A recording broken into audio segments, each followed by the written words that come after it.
Now for a review of what's making the headlines in the papers this morning. Of course, Dr. Constance Ikoku is always in charge and always doing the Lord's work. My favorite part of this show, dare I say myself. I'll hand over to you, Dr. Constance. What's in the papers this morning? All right. Vimbai, the Lord's work. Okay. That's a new take. Okay, good to see you this morning. We're flying solo. You in Lagos and myself in Abuja. How is it there? Oh, well, you know, we're enjoying a bit of a respite from the rains that were quite aggressive over the past few weeks. Yes. It's just really hot now. Those of us here on the island are now counting down to Lekki Ekpe Expressway being shut down in stages for repairs, and people are wondering, you know, how will we manage? The December traffic is already very heavy, so we wonder how we'll cope with one of the major roads shut down for repairs during that period. So Lagos is Lagosing. Yeah, I do not envy you. It's also very hot in Abuja here, but what can we do? All right, let's look at those stories that are shaping the agenda for you today. We'll begin with this day newspaper. In this day, Matawalle, Wike ignored service chief's advice on disputed land with naval officer. Disobedience of court orders, AMCON's Bala Alade Lamidi Adege Danamu served Form 48 contempt notice. Alleged $1 billion loan claim. Hasn't FBN Quest's Mariva injunction against Nexor Nekonde expired? Daily Independent. Inflation seen easing to 16.29%, but tight policy to remain. Suspension on 15% fuel import duty viewed as timely economic relief. An ADC slams Tinubu over 1.15 trillion naira loan alleges fiscal recklessness. BOT confident PDP convention can hold, cites legal clearance. Friday Leadership newspaper. Mixed reactions as federal government suspends 15% fuel import tax. Explosion near Akwa Ibom government house kills 2 prison inmates, injures 2 officials. Wike, I don't have a problem with the military. Christianity facing existential threat in Nigeria according to Pentecostal Fellowship. Vanguard newspaper. No religious persecution, genocide in Nigeria, according to Idris and Tuga, who is Nigeria's foreign minister. Osimhen shoots Super Eagles past Gabon. Daily, no, that's not all. There's more on the local papers. Let's see the Punch newspaper. Ibadan Convention, PDP delegates arrive amid Saraki's cancellation move. Tinubu shifts 15% fuel import duty to Q1 2026. It means that it hasn't been completely cancelled. This is just a temporary halt to that policy. Airlines reject fresh $11.50 NIS fee, and National Assembly shifts Wike CBT adoption to 2030.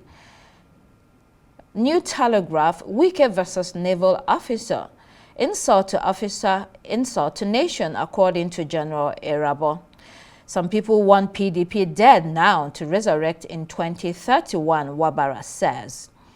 AMCON officials and lawyers face contempt charges for alleged contravention of court orders.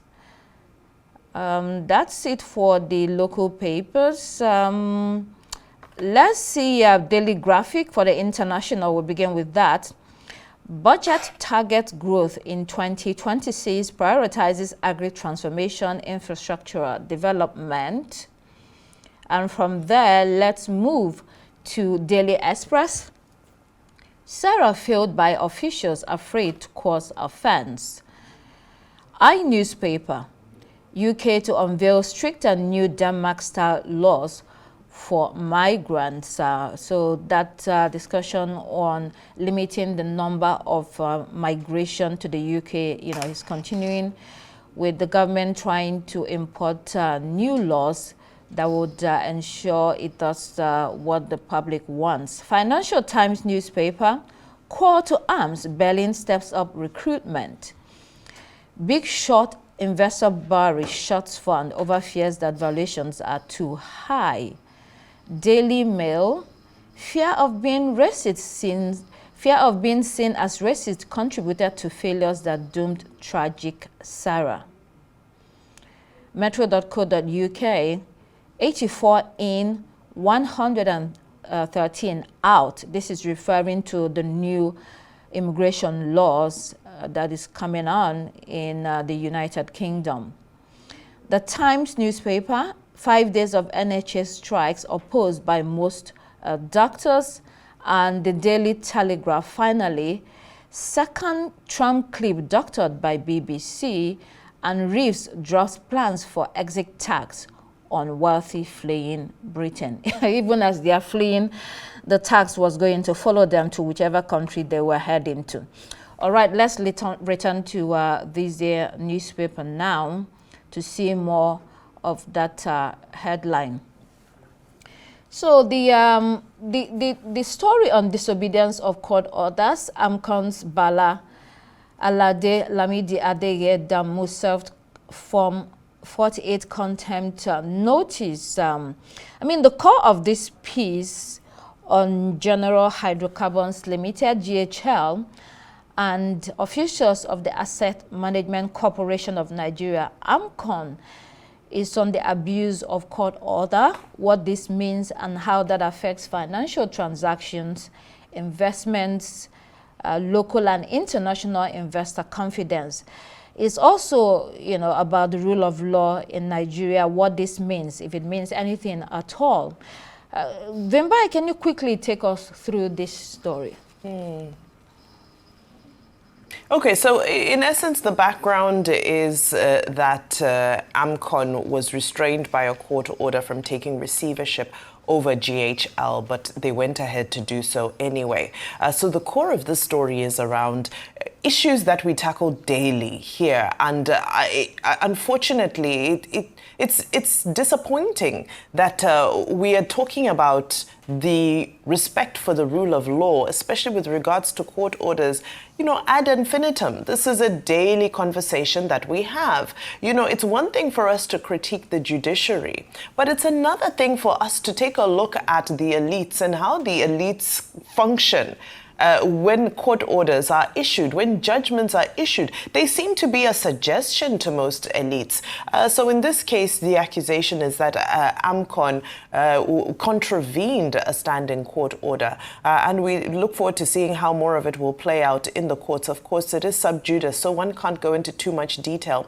But it's unfortunate that we continue to have this recurring conversation around, you know, our elites treating court orders as though they're a mere suggestion, as opposed to them being an actual proclamation, an instruction from the law of the land.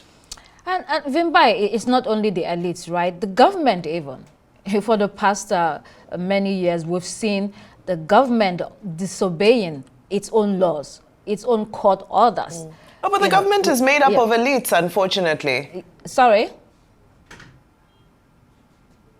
The government is made up of elites anyway. Yes, it is. It is made up of elites. But what I'm saying is that this is in regard to, you know, private investment and, you know, private financial transactions, although there's also AMCON, which is a government institution.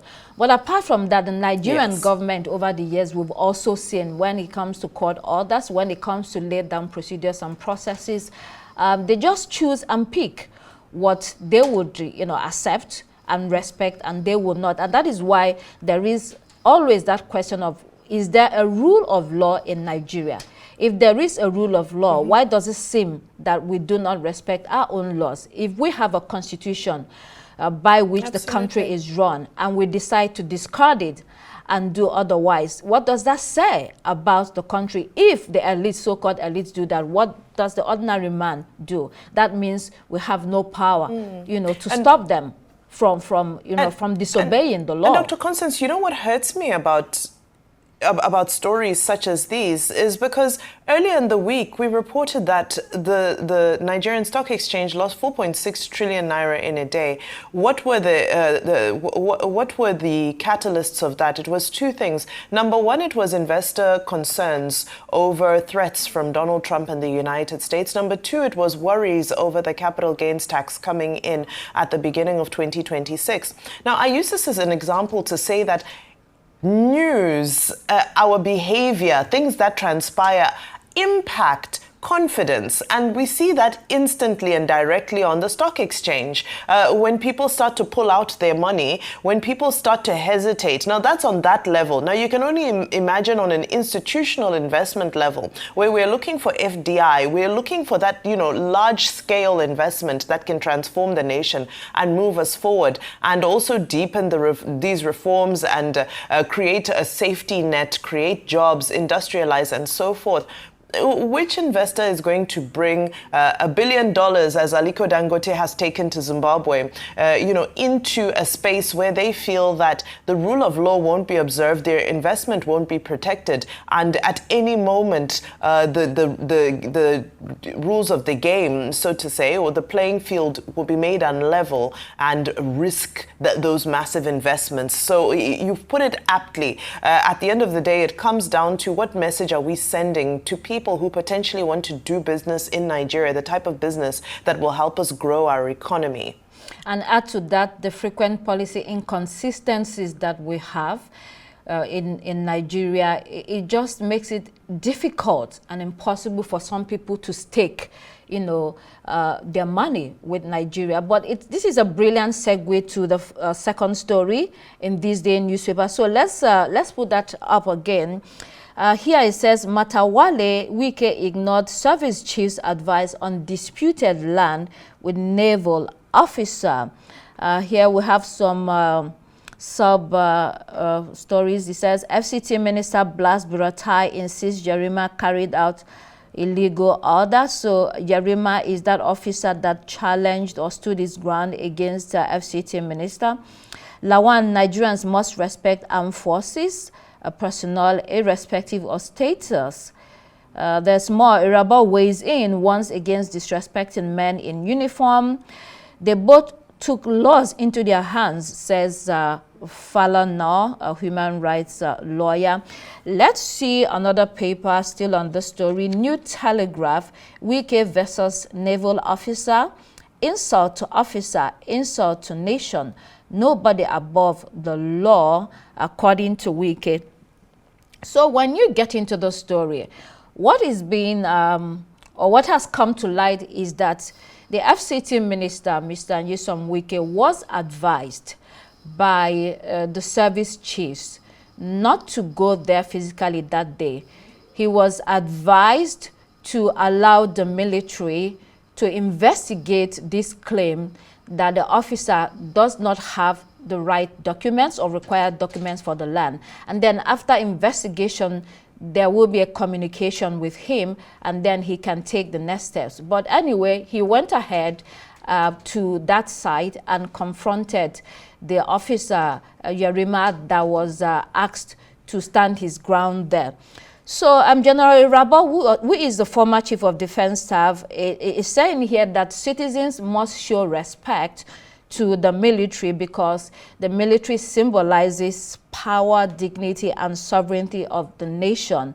That it doesn't matter whether the military officer is young or old, that the uniform just represents the authority of a country and a government. On this part, FCT Minister Wike says that nobody is above the law, and that there should be a process whereby everybody in Nigeria understands that it is important to do the right thing. So here I would say that Wike has received a lot of public lashing for his conduct there with the military officer. I mean, to buttress his point, he said that former President Olusegun Obasanjo, for instance, and General Theophilus Danjuma, that both of them also have lands in Abuja, and they had problems. they contacted him and explained their situation, and he was able to intervene to resolve it. So his question was why did this officer, you know, that has this land or lays claim to this land, why did he not also contact him? You know, so I mean, a couple of things here, and I will start with, you know, saying that this has been a completely charged atmosphere, that altercation that played out in full public glare, you know, and it is again elites involved in this, Wike on one hand and a top military officer on the other hand, and it didn't look pretty at all, and clearly demonstrates that we've come to a stage in this country where there's little regard for public behavior that should be respectable. Having said that, the facts are clear. General Rabah was right when he pointed out that authority of the uniform is sacrosanct. Whether a person is old or young, the uniform is the authority of the state. And you cannot argue with him. The excellent point that he has made. On the other hand, you know, with the counterpoint from Wike, there is law. Whether it is the military, whether it's the president, the vice president, whoever it is, we have a constitution, we have laws in this country, and nobody should be above it. Well, I mean, I hope that Wike, when he's talking about being above the law, I hope he includes himself. Because in the past, what we have seen is that a lot of his public behavior does not seem like someone that thinks and believes that he's within the law in Nigeria, whether when he was in Rivers State or when he became the FCT minister. And what happened or what played out at that location there shows that he went there, you know, ready for a public showdown. Perhaps if he had handled it a little bit differently, if he had gone there and called the officer to the side and said, let's have a private conversation, you know, outside of the cameras, let's talk and let me hear you, and you can also hear my own side of the the matter. Maybe it would have, you know, the results would have been completely different. But you know what happened there was that he did not de-escalate the tension, and then the officer who said he was under order, and when he says he is under order, we know what that means in military terms. Having said all of this, again, I would also advance the argument that, you know, because we have a history of military involvement in democracy, there are also abuses sometimes. Yes, the military has authority. At the same time, officers should also be subject, you know, they're Nigerians and citizens, they should also be subject to the rule of law. So in this case, when the investigation is concluded, if this particular officer does not have the right documents, then he has a chance to perfect his documents. But all this was just not good at all in terms of optics for the country. Vimbai, do you have any quick thought on that? Absolutely, absolutely. I have a lot to say on this, but I'll compress my thoughts. I think the first thing is to remember that Nigeria is a democratic nation, you know, federal republic in our in the fourth republic, and we love the military. And I, for one, have a lot of love and respect for the military. My father is a retired brigadier general, so I grew up around the army. You know, there are countries like the United States where when you see you know, an officer in uniform, you go to them, you thank them for their service and so forth. And I pray that we can get to that stage here in Nigeria where the uniform is that revered and celebrated, because truly we know that our soldiers are fighting hard, especially right now. Insecurity, insurgency all over the place. They are paying the ultimate price, some of them, to keep us safe and to allow us to be here every day. However, having said that, the rule of law must always prevail. And the rule of law states that the military has no place in land issues. Land issues are civil matters. Now, we're yet to find out whether this piece of land has some sort of national security connotations to it. Because if it does not have national security connotations, there's no investigation that needs to be done. An army officer has no place whatsoever dealing with land issues. So whether he received the instruction from his superior, whether the service chiefs advised the minister of the FCT not to go there, is beyond the point here, because the military is not permitted by our constitution to handle land issues, no matter how complex they may be. Again, the caveat there is that is this piece of land an issue of national security? Well, then we'll wait to find out. Secondly, the Minister of FCT does not need, in fact, he does not take instruction from service chiefs. So yes, they may have had a friendly conversation, they may have advised him in a friendly capacity. However, he is under he has no duty to follow instructions from any service chief. That's not the hierarchy of this nation. We're a democracy. The minister of the FCT responds to his principal, who is the commander-in-chief. Now, if the order comes from his superior, being the commander-in-chief, being the president of the nation, well, that's a different kettle of fish. But in this instance, he does not report to the service chiefs. Now, I think what's most unfortunate about this is that there are two sets of bad behavior here. Beyond the optics of us seeing, military getting involved in land issues, there's also the fact that the minister was disrespectful. Not only was he disrespectful to a man in uniform, he was disrespectful to a fellow citizen. He can't speak to anybody like that, uniform or no uniform. And so I'm with the SAN Femi Falana on this, is that there are two wrongs that played out here. Okay. And both need correction, and everybody needs to be reconstituted and reminded about what it means in one instance to wear the uniform in a democracy, in the other instance what it means to be a duly appointed public servant, public official who needs to carry himself as honorable as they answer to. All right, a lot said on that. I think it also raises the question of big manism in Nigeria, because I think that's part of the things that is playing out in this particular episode. Let's go to Leadership newspaper to take another story. Mixed reactions as federal government suspends 15% fuel import tax. A policy against Petroleum Act, says product dealers. So this move, while it may be welcomed in many quarters, marks yet again several policy inconsistencies of the current administration. So let's look at what's at stake here.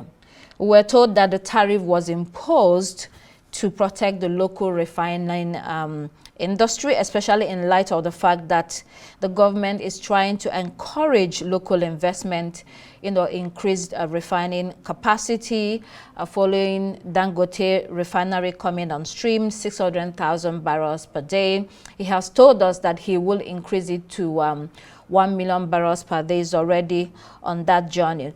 When this 15% import tax was announced, business mogul Femi Otedola was one of those that praised it as something that could be a game changer.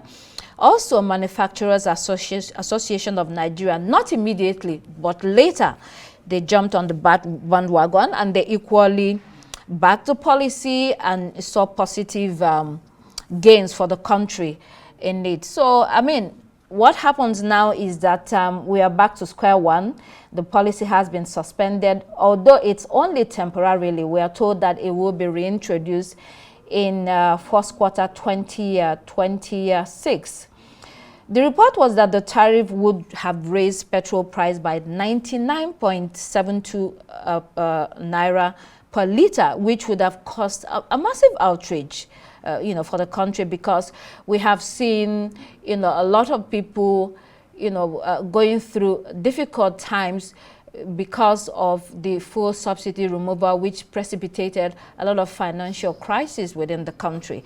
So what does this say? It just shows that either the government is listening to the public and trying to claw back those policies that would negatively affect the people now. They're hearing what the public is saying and, the problems that citizens are faced with. At the same time, they also have to deal with a delicate balance of trying to make sure that in the long run that we have energy sufficiency in this country. So it will have to be a time frame. They will have to phase it out, have a time frame, work on it properly, think through it, so that at the end of the day, everything is not done at the same time. Already we say that we import over 60% of our fuel today. That means the Dangote refinery says it has the capacity to supply all the fuel, but that is not the case currently. If we're importing 60%, it means that if this import tax comes on stream, it automatically raises the cost of fuel, and that was a concern raised by a lot of people. So the government has already changed this now. It's trying to manage the public discontent that is occurring at this time in the country, and that's what we are seeing. Vimbai, quick thought on that, and then we will quickly do one international story. Yeah. Very quickly on that, I think it's very important for this, for issues such as these to be managed strategically. When the tax bills were made law and, they'll begin to be implemented from 2026, one thing we called for is for the government to be careful of the law of unintended consequences. We cannot just wake up and pile on taxes on people whose incomes have already been eroded by the removal of subsidy, by high inflation, by the exchange rate depreciation. You can't just wake up and pile it on them. However, having said that, this tariff is in the best interest of protecting Nigerian industry.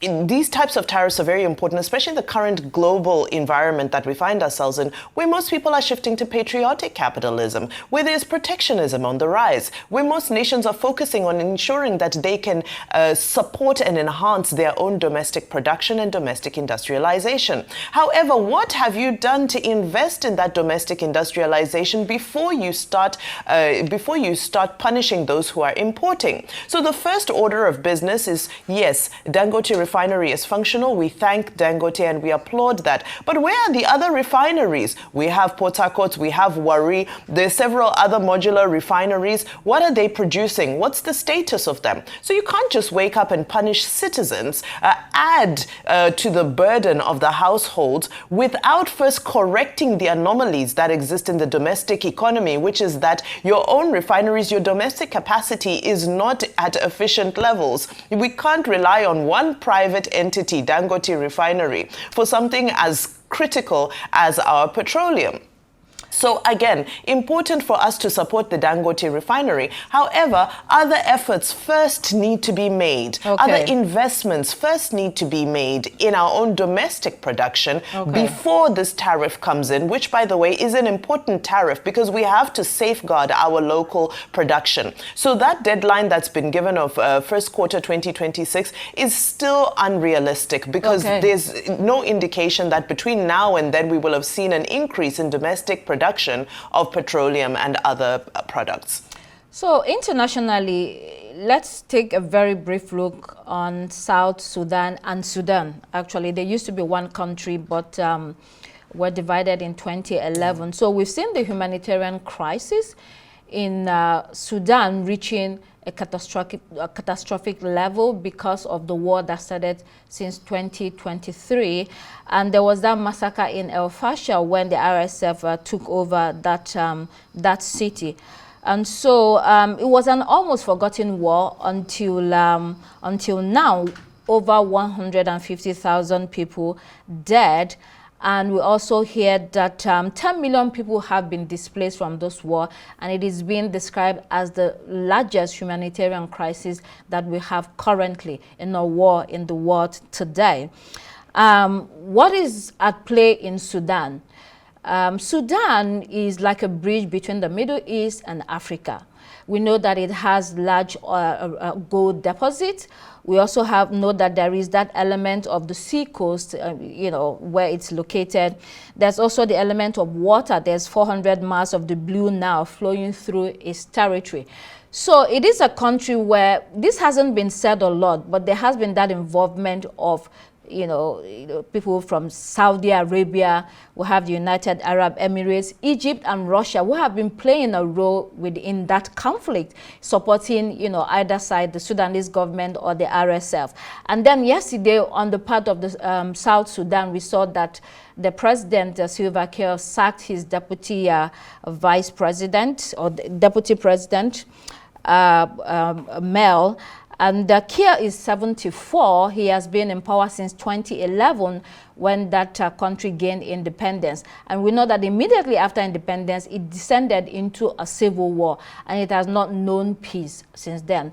What I wanted to bring out in South Sudan, or touch on, is the fact that we see that it is easy to be, well, not easy.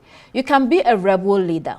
But it seems that being a rebel leader and transitioning into democratic rule can be often difficult, and that's what we see playing out in South Sudan. That country has not known peace since 2011, and we see that rebel leader, Salva Kiir, he used to be a rebel leader. He has not been able to manage the country democratically. Yes, it is a new and complex country, but statecraft requires a totally different mindset and skill set, than a warlord. So you have warlords that are more inclined to a command and control type of structure. They like secrecy, they like loyalty rather than dialogue. And we have seen that playing out in that part of the world, in South Sudan, and it is not helping the country at all. Well, we would have said more, but we're out of time, so we'll leave it there. Yeah. That is the much that we can take on the paper review today. That is. Well, before I take us to break, I just want to chime in one sentence before we go to break on South Sudan. I think it's important to note that when the Government of National Unity was created, it stated that there had to be 5 vice presidents. Yes. So, of course, he sacked Riek Machar, who was the leader of the opposition, in February. And now this is the second. And some people are actually applauding him and saying this is a step in the right direction, because the bureaucracy is unmanageable with so many vice presidents. Well, that's all we have. Thank you so much, Dr. Constance. A thorough job as always.